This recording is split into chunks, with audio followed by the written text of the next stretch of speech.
What's up, guys, and welcome to 1.5 Degrees. This week we're going to be talking about originality in Hollywood. What do you guys think? Where is Hollywood going? Let me know in the comments below and enjoy.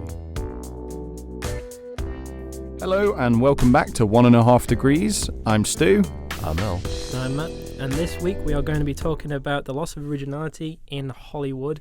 We're going to be discussing dead franchises and other movies we think are original and see what we all think about that, really. So what do you guys think about Hollywood not really coming up with anything original? Do you have any arguments about that? Well, I think overall there's been a sort of decline, I think, in originality in Hollywood. I mean, I know me and Stu, being the age that we all grew up on really good 90s movies that were chock full of sort of originality. I mean, Nora Ephron was at her peak. William Goldman was at his peak. All these directors, all the action stars were at their peak. And over the time, we've just tried to really cash in on that and trying to sort of reimagine some of that as well. For me, it's just the oversaturation of franchises now and the lack of standalone films that don't exist as part of any other storyline or lore or based on anything. I miss those 70s, 80s and 90s films that aren't part of any other universe. They're just a one-shot film that you get that is more memorable and has much more lasting impact because audiences rely way too much on the fact that there's just endless material now with superhero franchises and the science fiction horror franchises that have existed for the last 30, 40 years without any stopping. So I do like it when we get just a standalone film that does come out that isn't based on anything. But looking at a list of up-and-coming films in the next year and 2 years, everything is part of or has been part of a series. Within the next couple of months even, you've got stuff like The Invisible Man, Bloodshot, the new Bond film. These are all films that have been based on material and works that have been done before. So there's just this over-dependence on, oh yeah, well, there's another Bond film, so, well, we may go and see that or we may not. But if it's just a standalone film that's marketed really well, it creates way more of a higher impact and draw for audiences to go see it, I think. Do you think, like, following on from last week a little bit where we talked about like reboots and stuff, do you think it's just a lot of Hollywood now is just reboots or sequels of something? It's definitely a large chunk of it. I mean, we've got endless Marvel movies coming out, and I think even they're about to sort of hit a stopping point on their originality. I mean, the new Widow movie, I mean, it's not that it doesn't look enjoyable, but it certainly is absolutely going to be following those same tropes that we see, the same story structure that we see, where, you know, we're going to see in the first half of the movie the problems that Widow has to sort of face, and then the second half of the movie we're going to be seeing the culmination of her growing, even though that in the whole Marvel storyline, you know, that's not a great thing for her. I mean, she's still going to die in Endgame or yeah, it's not right. Sorry, not Endgame, Infinity War. So you didn't even see the point of making that movie at this point. I still think there's points in stories being told like that, but for audiences that are fans of characters like that, they'll go, oh yeah, this is interesting to see this being played out. But at the same time, there's a massive audience that's just not going to be bothered because they've seen enough of that. They've had enough of that meal on their plate. So move on to a different thing now, which is where I think DC is kind of picking up the belt. I know they've been in constant competition with Marvel, but something like Wonder Woman, which I think is a far more interesting character and property of that film series anyway, and you can do a hell of a lot more with it because of just the fact that it's otherworldly. It deals with issues from the past as well as futuristic problems, and she's just a way more interesting person, I think. Do you think, though, the first Wonder Woman movie was original? I think the story was fairly. But even though it's based on a lot of things that had happened. Yeah, the comics mystical element to denote it as well. that story taking place in World War II, but it's overall with Steve Trevor is the same story. Yeah. But they just put it in World War One instead. Yeah, they did. And I think there's something to do with the villain is different, or I mean, I think it was some sort of Red Skull rip-off in the comics as well. There was like, oh no, maybe Vandal Savage was in the Justice League cartoon, so he was the guy running World War II. In the Justice League cartoon, so I think they took a lot of that, or they took a lot of that whole general idea and put it in the Wonder Woman movie. What, when we say originality, do we mean just narrative?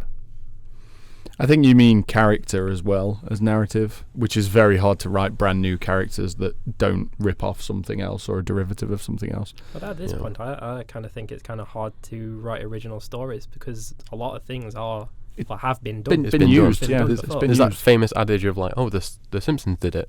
Yeah. Like, because everything's been done, and we've got the societal archetypes that don't really challenge society very much because we've so covered everything. I mean, bar something like along the lines of Black Panther, we've covered a lot of like the society that we live in, at least within our movies.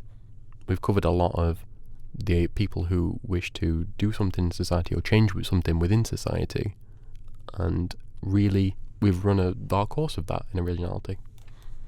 I think that's where films that deal with futuristic elements of a utopia and dystopia come into fruition, because they're like a prediction of what could happen later on down the line. Something like 12 Monkeys, where there's this dystopian universe that everyone hates living in, and then you go, oh, well, if this was real, this would be an incredible way of telling this story because it's so spot on. Something like Children of Men as well, which is a standalone film, not based on it. I think it's based on the novel, but as a film, that speaks highly of like societal problems, if you're talking about that, which isn't part of a bigger universe really. And that's why it creates such a lasting impact. For someone like me who watched that, it's like, well, this is great because I don't have to know anything else about this story. I don't have to read any books or comics or know any video games or anything. This is just a film that exists on its own. I think that's a real benefit to dystopian movies. I mean, we had Alita Battle Angel, we've had Mad Max, and we've had the one you just mentioned, and they're all really seemingly quite original. I mean, I know they're all based off of previous things, but what they do with those stories is quite original, and they portray the visuals of that movie quite originally. So yeah, you could argue that even though the characters and the narrative are taken from something, or they're not original, you can argue what they do with that is original. So what about the idea of franchises that keep being re-brought up from the past? Like this summer, I'm sure you're all aware, the new Ghostbusters is coming out, which is going to be a direct sequel to the second movie, which came out in 1989, I think. And they're ignoring the 2016 one because it was a load of shit. So shots fired. Absolutely. So what about bringing back this and bringing back the old cast members? This seems to be something that gets done in many films, like even the new Top Gun that's coming out as well. They're doing the same thing. Like, do we really need something like a Top Gun sequel? That's the same. It's just a rehash and trying to cash in, I think, on that nostalgia trip. Do you guys think those franchises are dead? Do you think like Top Gun's dead as like a? Well, Top Gun was never alive. I mean, they did the Top Gun movie, and Tom Cruise, it was just a Tom Cruise movie. It was just like there's military sounds and there's planes, and none of it really made much sense. I don't even know who was the enemy. Was it Iraq in that movie? The Russians, maybe. The Russians in the movie. I don't know who killed Goose, but maybe he's not. I don't think he's dead. I don't think Goose is dead. He's going to come back. He died off screen. Goose has been alive all along, and he's orchestrating a giant plane that you make out of smaller planes. Yeah, he gets loads of smaller planes, and he puts the planes together, and he's got a mega plane. He's got the Goose Mobile, and he's like, yeah, but I don't think he's dead. Story. So, well, what do you guys think in terms of franchises that have been almost forgotten and that are just brought up again with something like, I know like Top Gun and Ghostbusters, they do have massive followings still now, but is it necessary for these films to be made over and over again? They're not just the only ones. Like even there's like a new Bill and Ted sequel coming out. Cult films that existed over 30 years ago being redone with the same stars. I get just because those same actors are still alive, should we still be using these people? However, I will point out that with Ghostbusters, it does contain some of those actors from the first two. You don't look at the trailer and go, this looks original to me, because it's about the kids. It's about Paul Rudd's in it for some reason, and without knowing it's a Ghostbusters film, it looks original, absolutely. You just see the like car and stuff like that. So is this going to be have original tones in it? I mean, to be honest, they're not going to shoot it in New York. They're not going to shoot it. They're shooting it in like the countryside or something, right? That's where it looks like it's the way it appears. Yeah, so they're taking a whole new idea on it, which I think it merits the word originality if they go through with it. We're not sure yet, obviously, but yeah, what do you think about that? Do you think if you can take an old thing that exists and add new stuff to it? Well, you have to have the original, characters, props, vehicles, things like that exist. Something like Ghostbusters, the Ecto-1 car is so Yeah. nostalgic for audiences to hear that noise, that boing. That's the thing that people love, and I think they included that in the trailer, which is what draws in those audiences from years ago when they were sort of in their teens and 20s in the 80s. Trip.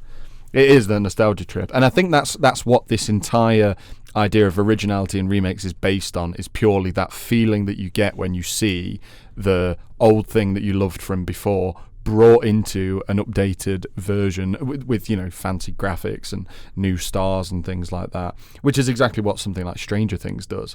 All it does is feed into that nostalgia from before. I know it's obviously TV, which is its original TV series, original storyline. But then in another aspect, it's not, because all you're doing is taking all these tropes from a decade long, kind of forgotten, and you're going, but these are the highlights. These are all the things that you loved. Here you go. Have them all in a compartmentalized way that you can go, look at all this in one show. It's great. But would you argue then, in terms of originality, that maybe Stranger Things is style over substance?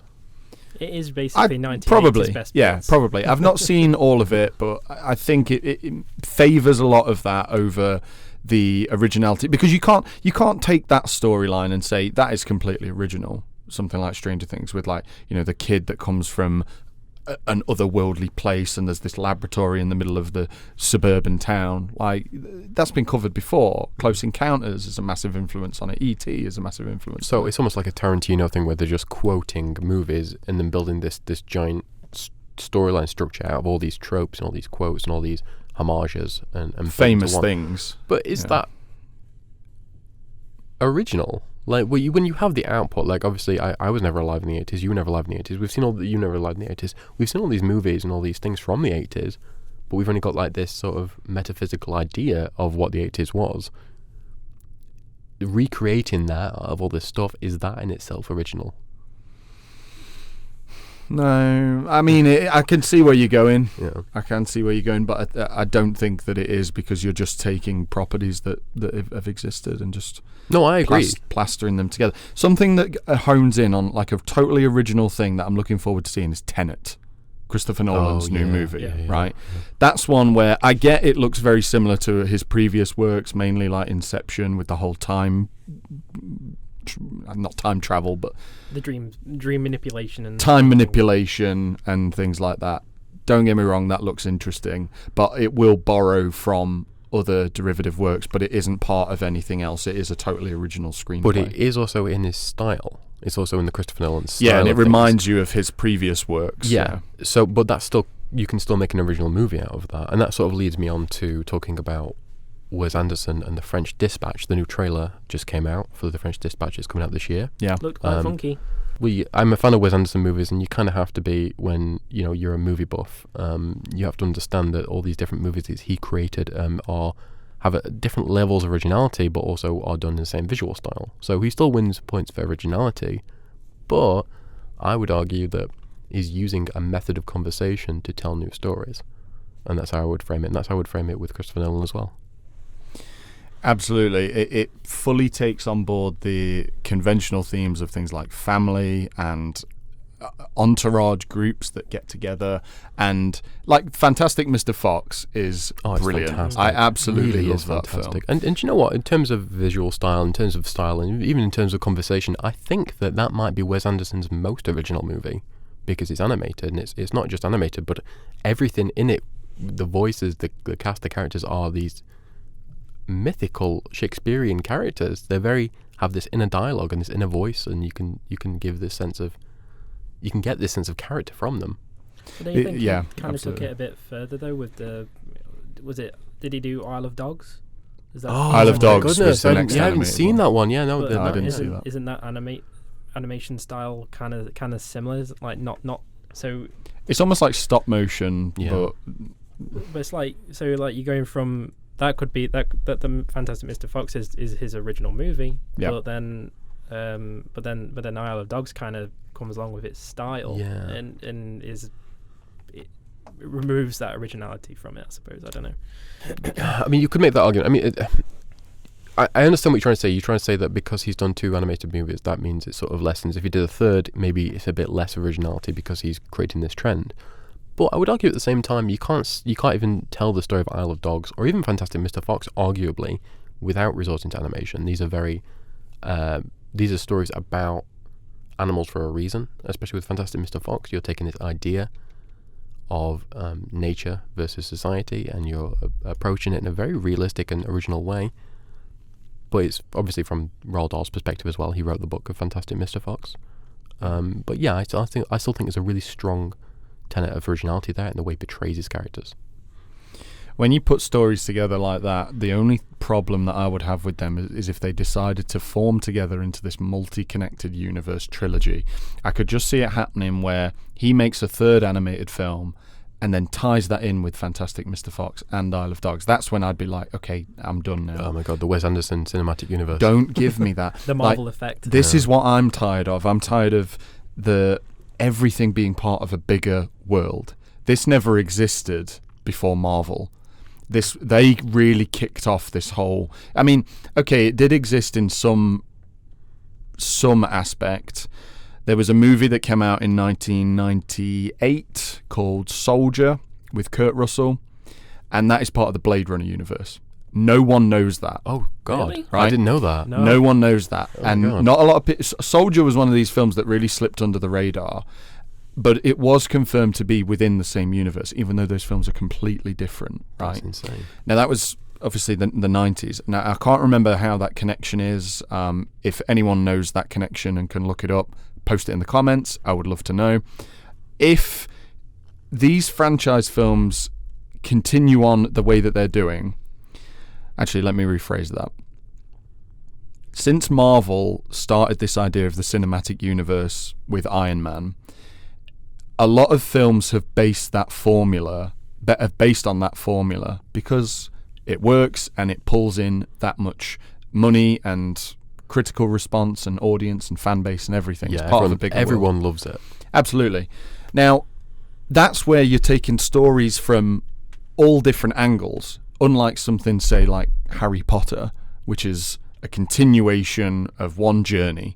There wasn't 24 Iron Man films. We've had all different characters. But what I don't like is when they have to just pull on every single chord from every aspect and give you spin-offs and sidequels or whatever they're called, just to create this entire thing. Yeah. So seeing standalone films, which is why I do favour Christopher Nolan and Wes Anderson for their originality. But then you look at someone like Jon Favreau, absolute genius, but he's all about that money-making Hollywood churning sausage factory machine, really. He's all about squeezing... Marvel and Disney. I think he's more about squeezing the juice out of the orange. Like, he squeezes... Like, he's not about extracting the best parts of the orange. What he does is, I think, creates content in a way that everyone can enjoy. But an all-rounder, yeah. But it obviously means a lot to him. If he's going to sit there and write, the first 3 phases of the Marvel Universe, and then Disney buys it, I don't think he's done that just for the money. I think he's also done that because he's a big comic fan, or his passion in there as well. So I agree with that mostly, yeah. So what about series that have died, then? What about Alien and Terminator? Oh, God. Of these things. Now... When I say dead, I mean in the respect of they're not their original properties, and we don't have the same love for the sequels that we do for the originals. And I'll use those two as an example, and Predator as well, right? They've all followed a very similar formula of the first film or the first 2 films are really good. Fine. Yeah. Maybe not so much Predator, but Alien and the Terminator especially, right? Aliens, fantastic action film. Alien, horror film. Aliens, action film. The Terminator, horror film. Terminator 2, action film. We've got this pattern here that James Cameron really knew how to hone on after what Ridley Scott made with Alien. So where did it go wrong? They kept giving him money. They kept paying him. He never took him off payroll, so he just thought, I'll just keep making movies until they take me off payroll. And I don't care about these films anymore. Oh, yeah. He's just showing up today. What movie am I working on today? Oh, Jurassic Park 28. Oh, Terminator 52. Oh, yeah, it doesn't matter. Arnie's still alive, right? Sold out. Was James Cameron responsible for Alien 3? Well, no. society was responsible for. because that's the thing, though, because they gave it, obviously, they gave it to someone else. They gave it to, well, That's David Fincher, who is now a very well-acclaimed director, and he does make original content, even though it's been widely scrutinized with some negativity. But he essentially is responsible for Alien 3, because I don't think he's proud of that film. No, he didn't pay us enough not to mention it, so... Exactly. Exactly. Yeah. The same with Terminator 3, Rise of the Machines. That was purely made on the basis of, because Arnie asked James Cameron about that movie. He said, should I do this? And James Cameron told him, only do it if they pay you what you demand. So you just choose what they pay you and then do it. Now, Arnie has then been able to just do that with every Terminator film that he's done since. I believe there's 6 now. So that franchise, especially the last 3 or 4 movies have just been I'm going to make awful. sort of maybe a plebeian argument here, and I would say, and I hope you guys really destroy me on this one, should they keep making them if they keep making money? Yeah, because it's smart. Just for the money, of course. I was really hoping you would have a more like passionate argument. No. This is the thing. It works. It works. So why, from the studio perspective, why not do it? If you worked for that studio and you were an executive producer, would you not say there's going to be guaranteed audiences? Obviously for this? the investment argument works very well, but in terms of, I think, if we put the money argument away and we had like 10 scripts in front of us, and one of them was like Terminator 7 or whichever number we're on now, forget the money for a second. Like, is anybody in the room going to pick Terminator 7? Absolutely fucking not. Not a chance. Yeah. So this is my problem. Like, so obviously, it really is about, do we care enough about originality anymore? Fans want to see their favourite things on the screen, and that's it. They want to see a compilation of the coolest things that remind them, like I've said before. I don't think it's about story anymore. Essentially, Terminator Dark Fate, the newest one, was a remake of Terminator 2, very much the same storyline. Yeah. There was 3 female protagonists, so it promoted feminism. That's good. Girl power. To the end, yeah. That was fine. Yeah. It was a little bit overstretched with one of the characters, though. But essentially, it was about protecting one of these characters, which is what Terminator 2 is. Protect John Connor. Mm-hmm. He's the key to the future. You know, he's the leader of the resistance. But doesn't this movie sort of negate the fact that he's important at all to the resistance? Don't they go... I won't spoil it, but the first 5 minutes of the movie change everything about Terminator 2. Yeah, and that's exactly what you want. I mean, and to be honest, you know, there's a lot of homages to Terminator 1 and 2 within this movie. But do you think the movie itself tries to be original? Yeah. Yeah, absolutely. It tries to be a totally new story, but it's pulling from so many strings that we've already had dangled in front of us before. So then you sort of go, well, what am I watching here? This just looks nicer because there's a ton of CGI, which is pretty to look at. But Arnold Schwarzenegger and Linda Hamilton are about 1,000 years old now. So I'm tired already. Time to hang it up. Yeah. But I thought Terminators didn't age. Unfortunately, Arnie does, though. Arnie does, yeah. Well, it's like, you know, as well as people wanted to see their more movies of their favourite characters doing the same things over and over again. Kind of guilty of doing that myself in a way, but maybe wouldn't you say that it would be better if they could just come up with like an original story for those already existing characters? So like instead of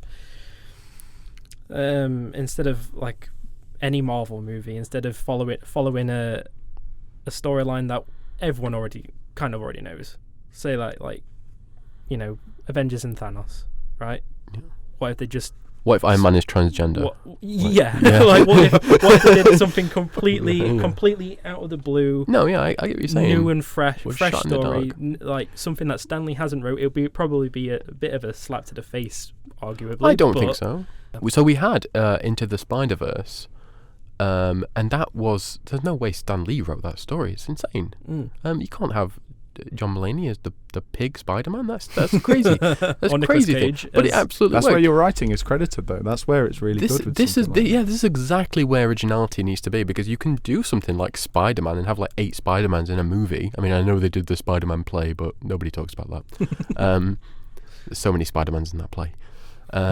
So they had Into the SpiderVerse, and it was this amazing connection with all these different crazy elements and all this amazing original new animation style. I've never seen any animation that looks this good before. It looked fantastic. And they got all these different characters, and Nicolas Cage is one of the characters, so please go see it. It's amazing. Can't go wrong. It can't go wrong with this. And in this everything about this was original, and you know what? It really worked, and it really sold. It made money. I need to say this enough. Like, it made money. So please support original movies, because they make money. I promise you. Well, there we go. They're making a sequel of it though now as well. Well, Is that necessary? Yes and no, because I think because we can look at stuff like say Terminator 1 and Terminator 2, they're both very original movies in their own right, even though they're in the same universe, even though they do the same sort of things with the same sort of characters. They're both very original movies. I mean, Terminator 2 arguably better than Terminator 1, Alien 2 arguably better than Alien 1, and both are original. So I think we need a new SpiderVerse movie, and hopefully it'll go somewhere new and original with that. Use different characters in that, maybe swap them around, switching. Instead of having... So what you're saying essentially is, if Hollywood take a property that already exists in the bigger picture, like Spider-Man is such a profitable and well-loved property, put that into a structure where the story that he's in people will watch and love, like with the Joker. You reminded me when you mentioned that about films getting a sequel, because I know that's getting one apparently. Yeah. You're taking several elements, they're putting their hands in different pots and going, this is the story we have of the Joker, let's cough it up onto the screen, this is the story you get. Fantastic, brilliant. And then a couple of months later, guess what that's getting? That's getting the sequel treatment. Is it necessary with something like that? Well, I don't think so. If they take the Terminator 2 route and go like, Joker is now an action movie where he fights a lot of people, absolutely I'm in. But I do wonder though, because at the end of the Joker movie, he told me I wouldn't get it, so I don't know. I don't know. We'll see. I like the way that film ended as well. I like that. What is it all a dream? I like that argument, but I enjoy the fact that it doesn't spoon feed you everything. You know, when films just give you... they're easy to follow, but I like rewatching a film like Joker, because you can go, let's interpret it this way or that way. Like the revelation that he has, that we get, you know, with... I don't really want to spoil it. You know, the revelation that things are all in his head. Beep. Spoiler. Yeah. But no, I absolutely get it. I mean, you know, he's a crazy character, and I think that movie took a lot of different, like what we talked about before, where you can draw stuff. Like we were talking about before, where we can draw from stuff from the past. Like obviously this movie Joker, it's a very Scorsese-ish movie, and it draws a lot on these Scorsese-ish stuff, but it creates something new out of it. Like you take something from the Batman universe and make it into like a 70s crime movie or a 70s like psycho movie. Yeah, absolutely, you can make something new out of that, and I think that's what happened. And I think obviously Joaquin Phoenix was a big part of that. But yeah, I think this was a good movie, and original as well. So should it get a sequel? Yeah, I'll give it the benefit of the doubt. Yeah, it's worthy of a try, but it's not. My hopes aren't high. Radar. Don't get me wrong. Like we know what Hollywood does with sequels, and we've seen it before. That surprisingly made a lot of money. Yeah, shouldn't be. Yeah, exactly. That's exactly right. We shouldn't take the sole financial reason just to push a sequel. Like we should like, was it a good movie? I mean, this is why we have more than one Minions movie. Another franchise milked to its bare bones. I mean, I've never seen something so original in the Minions movie, because nobody would have sat down and thought of this. This is not a thing. Minions is a genius idea. A genius really, idea. What if you just took yellow Tic Tacs and give them faces and make them speak in beeps and boops? Yeah, and then they all do that for 90 minutes. Yeah, and then create a plot. And then when that movie's done, it's in the theaters. You write another one. Yeah. And it makes £500 million. Yeah. And it beats Tenant, it beats every movie that we can think of and name in this list. It beats the Joker. It makes more than the Joker. And that's what society we live in. We live in a society. Hashtag The jokes. Joker. Yeah. So with series that have kind of fell into the past and have not had the sequel treatment yet or the reboot treatment, something like Back to the Future, is it dangerous because we have an original trilogy here? Maybe just the first two. The third one isn't great. But, okay, let's just take the first movie. Original story, fantastically enjoyable. Everyone, all the family can enjoy it. What would happen when that, and I'm going to say inevitably, It will gets happen. rebooted with... I mean, Did you guys see the deep fake? With I did. Robert Downey Jr. Yeah. and Tom Robert Downey Jr. and Holland. Tom Yeah. Holland. Okay, so So this is where I'm like, are you trying to say something here? Is this where we're saying Thing is, we're ready for that? I could totally see them doing that movie. no. though. Well, what that movie means is, and I think this is going to kill a lot of sequels in the future. So I'm glad we brought this up, because with the deep fakes, what we can do if we in 30 years' time, we'll be watching a movie with, give me an actor who's a good actor. Christian Bale. Christian Bale. Christian Bale's going to be playing a fat person like he does. So he just whatever weight he feels like being that week. And he's going to be playing like Santa Claus the movie, right? And then we're going to press a button on our TV remotes or our PS10s, and it's not going to be Christian Bale. We're going to have deep fake Lindsay Lohan Right. right on it.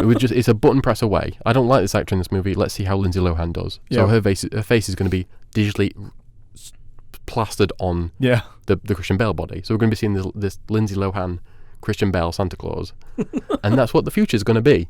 So that's what deepfakes mean to Hollywood. But that is going to kill sequels, because nobody wants to watch someone messing around doing the same sort of stuff in another movie with the same content if it's the same actor, because then we don't get this idea of, well, what more could they do? Right. Do you see where I'm going with this? So you're saying don't remake Back to the Future with Christopher Lloyd and Michael No. Fox? Look, you can remake it with anybody, because in 30 years' time, I'll be watching Melissa McCarthy, and I'll be watching Kristen Wiig doing Back to the Future, because I'll have the button.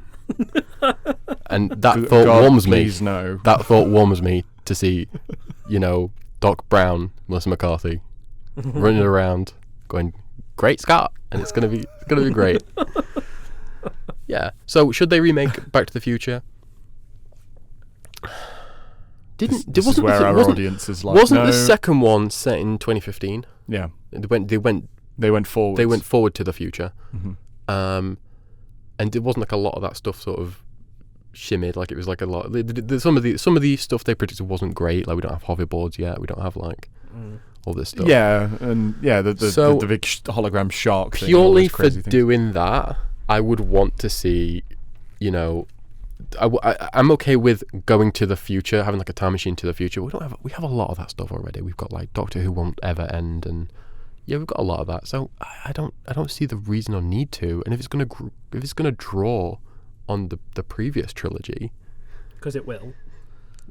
What they keep and what they don't keep is going to be really scrutinized, because if we have to live through the Marty tries to be with his own mum plotline again, but we lose, say, I don't know, the clock tower part of the plot, we're going to be sat wondering who made these decisions and why would they make these decisions? Yeah, There's and so let's many, hunt them down and kill it's them. such a minefield. And there's a whole plot with like doing the Johnny B. Good taking Johnny B. Good away from black people. Yeah. Thing that he did. It was like, oh no, it wasn't Chuck Berry that invented Johnny B. Good. It's this white dude. Yeah. And like, if they keep that in, or even reverse it, what if the Back to the Future was a black kid and he took away like Taylor Swift away from us? Like, Oh right. Yeah. like, what if a black guy just suddenly started playing Taylor Swift? It's like, it was him all along. Yeah. Do you hear this, Miss Swift? Listen. You hear that new sound you've been looking for? Listen to this. And that's it would be entertaining, but I don't think it would be. That just reminded me of that film that came out like a couple of years ago? I can't remember what it was called, where some guy wakes up and he's the one that is coming up with all the Beatles Yesterday. songs. Oh, yeah, Yesterday. Yesterday. So that I didn't see that movie, but what I know about that movie, that it's a really, it's not a story about him being rich or famous or anything like that. It's a story about the cultural relevance of those songs. So I like that, actually. I really like the fact that they did that movie. And that's kind of different from the Back to the Future thing, where they literally just stole a song they A shouldn't song, have. Yeah. They should not have done that. Like, Well, I like that idea of a universe that already exists, but having it parallel to what it actually is. Yeah. So in a world where the Beatles don't exist, and all these songs, then he claims that, from what I've gathered. I haven't seen the movie. So that premise is really interesting. Give us more films that play on those real world things, like what if this never existed, or what if what's that TV series, The Man in the High Castle? yeah. That universe where it's this alternative side where you get to see a reimagining of what would happen where in real life something goes down a different path. Oh, That to me is very interesting. Anything that explores cultural expectation or cultural understanding like that is really powerful. It's really original to me as well. That is stuff original, like I think. that. What I would like, actually bringing that up, is what if we had a Back to the Future remake, but it was set in the Back to the Future world, right? So we could explore 2020 Right. with like the son of Mike McFly or whatever, Okay. but in that world where they're still using like printers to say that you're fired, all this weird technology stuff Right. that they set up in that universe that's not in this universe. And Yeah. I would love to see that. I think that would be quite That original. could definitely work. But don't do it, Hollywood. Please don't do it. You'd Please be don't. spoiling a lot of people by doing that. Hurting a lot I of know, people, and it's kind of sad as well, because the original cast is probably quite old now and a bit too old to do it. And Well, I think that there needs to be a subsequent amount of time before you do reboot something. Like, I know we saw an article the other day about Planet of the Apes being rebooted God, again, I can't do it, man. for which that trilogy, which is fantastic, by the way, that the 3 that they did in the last 10 years were amazing, especially the last one. I've only seen the first 2, but they are. The last one Yeah. has got the Terminator 2 treatment. It's all out action. The war for the Planet of the Apes is fantastic. So why so soon? There needs to be time for this to be left in the past, because if you remake that now, if you do another series like that, how can you? People are just going to get tired. What new thing can you bring to the table? That was great. There's a disease that wipes out the population, and then the apes rise because they start it. There's this massive thing with that. So I'm just a bit confused as to, well, we've just had that. So unless you change a dramatic aspect, like it's set in space, or something like that. Planet of the Apes in space. Yeah, That's like amazing. what can we have now? You're right. You're absolutely right. I mean, I am not a fan of these movies. I'm not saying that they're bad movies. I'm just personally not a fan of any of these movies. I think the premise is just inadequate in its execution. I don't feel like in the very first one, in the 70s or 80s, where it was, I don't really feel like enough was properly explored there in that one, and I don't feel that the subsequent films explored it either. I think we just like the aesthetic of that, especially when Tim Burton stepped in. We like the visuals of it. What if the monkeys took over? What if we were replaced with the dominant species? It's interesting to see. It's fun to see. But for me, I never really could connect with it. So when I see they're remaking it, I'm like, I feel a bit even like pushed out. Like, why would they? Why? It's been 5 years since the most recent one? Yeah, not even that, I think. Not even 5 years. And I didn't know the audience for it was this big. I didn't know it had this many fans, especially the recent trilogy. I think not as many as most franchises, definitely, but it's really pulled in a big draw because it's the thing with something like Planet of the Apes. It's got a massive thing on this motion capture thing, which is in like every film now, isn't it? Which is a big part of how realistic it looks compared to the 60s and 70s versions, which are all crappy costumes. And we're all a big fan. We should just say this right now. We're all a big fan of what Andy Serkis does. Oh, we're yeah, all a totally. massive fan course. of whatever he does and how because his body movements, the way he acts with his body, is phenomenal. Yeah, Like, that's cool. fantastic. I Hate to mention Lord of the Rings again, but Smeagol is that's brilliant. right. Yeah. I mean, talking about that briefly a second as well. Like they're remaking that. We've brought this up like through the past 3 episodes. I'm so sorry, our audience. Because they're not taking the traditional story route from the books for that, they're going to try and be original with that. Do you think that's going to be to a detriment, or should they stick to the story structure that's been laid out? I think them going on an original route is probably good, because I think the movies, the story from the movies or the book and the books, I think it's still pretty. I would argue that they're at the masterpiece level where you don't really want them to make a sequel within what's been nearly 20 years now since those movies. Right. And I feel as a fan that I don't want to see that story again until they decide to reboot it in like 10 years or another 20 years or whatever. Yeah. But the original, the series going on original path, I think would be better. But will they use the same characters or one or two characters? But will they change them? I think that will be the issue with that, if anything. No, it's an interesting take. I mean, it must be. I mean, for a franchise that you love, like you like the Planet of the Apes, right? You're a big fan of that.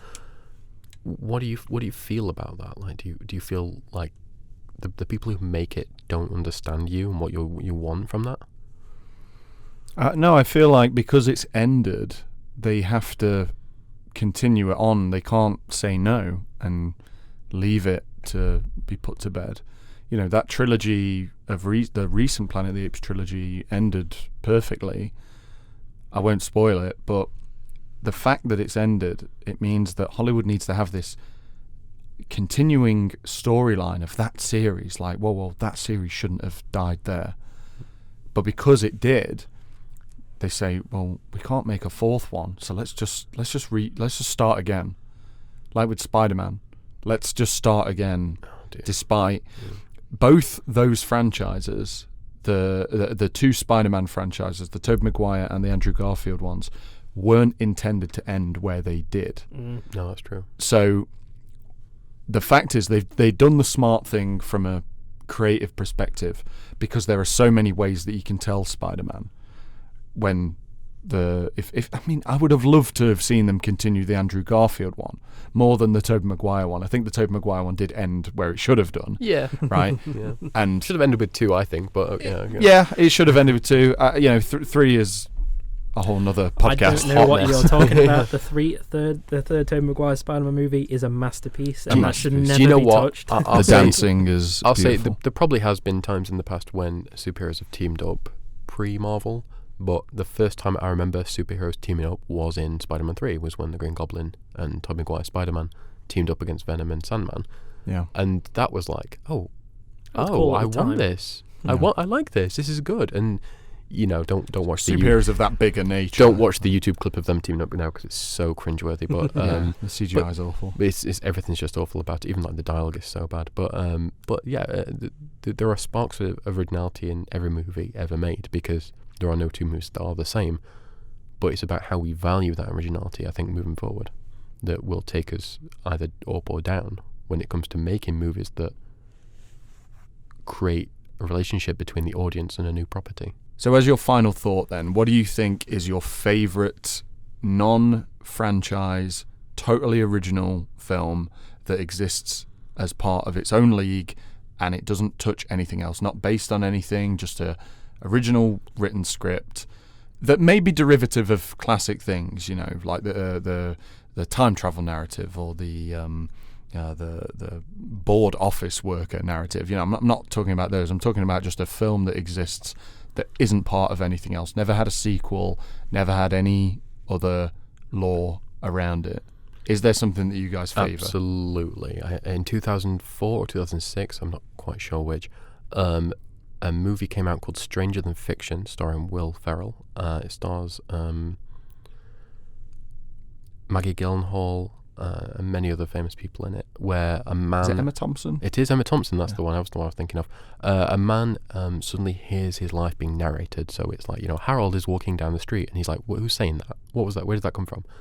And the story that follows, and it's about originality as well, it's about communication between your author and your true self. It's a wonderful movie, and we get to see, like I've mentioned in other podcasts, a traditionally comedy actor playing a sort of tragic role. And I think it's very heartfelt and very communicative. There's not many films like that, and that's one of my favourites. Amazing. What about you, Matt? Do you have one? I think I'd have to go with, in recent years, Interstellar. I think I quite enjoyed that movie. The soundtrack is just beautiful. Nolan again. And, nails it. Yeah, but yeah, that should never. I mean, they did leave it open for another one. I thought that it ends kind of, I'm going to go out and look for Anne Hathaway. Do you think it was left for a sequel, or do you think it was just left open for interpretation by the audience? The movie... I think they left it open for interpretation, but I think they did it just in case they could get one, if you know what I mean. Right. I actually disagree. I think the entire movie is about constantly finding hope and constantly finding new solutions and new things to do. And the movie ends with, McConaughey's daughter, something happens to her. And so he's sort of left alone. But because this movie is taking steps to do this, okay, we've got a problem, we need to fix it, we've got a thing we need to do. Of course you can't just leave that character to sit there in his own sadness or his own happiness, whatever emotion he's feeling. Of course he has to go out and find Anne Hathaway's character, not because he's in love with her, but because that's who he is as a character. And I think that's quite proven to the rest of the film as well. That is interesting. It's a very complex film for me. I couldn't follow it on my first watch, and I do need to give it another go. Not that I wasn't paying attention to it. I know the overarching plot, but it's it's one that will be scrutinised for forever. But there are about 2 scenes in it that just drop the IQ about 50 points. Like there's the Anne Hathaway love is the powerful thing in the world, and there's the bookcase scene, which I'm not a fan of. No, I don't. The black hole moment. That's been done before. It's been done before. I just wish they did it in a bit more keeping in line with the realistic tone of the movie way. There's a lot of science about that. It plays with a lot of theories. Like my favourite part is, when they're every hour they spend down on the planet. That's right. They're losing 7 years back on Earth. And why couldn't they manipulate that to do it instead of the Tesseract? I love that movie, but you're right. It's not a thing. I'll stick with Stranger Than Fiction because Will Ferrell shouting at the sky is just great. It's like, what? When am I gonna die? And then there's like Emma Thompson's like, Harold didn't know he was going to die in 4 days, and he just looks at the sky and goes, what? What was that? What are you talking about? I'm going to die in 4 days. And it's like people are just looking at him because he's just screaming into the air. And nobody, what a movie! Just what a sweet little, honestly, a lovely little movie. Matt Gyllenhaal plays a baker, and he goes and Will Ferrell's trying to get with her, so he goes to like a bakery and buys her some flour, like a box of flour, and he's like, I bought you flowers. It's such a lovely little sweet little movie, and it's so original. And I don't good film. I don't think the writer worked since I don't know who the writer was, but he hasn't actually worked since that movie, and it's just such a good movie. Wow. What about you, Stu?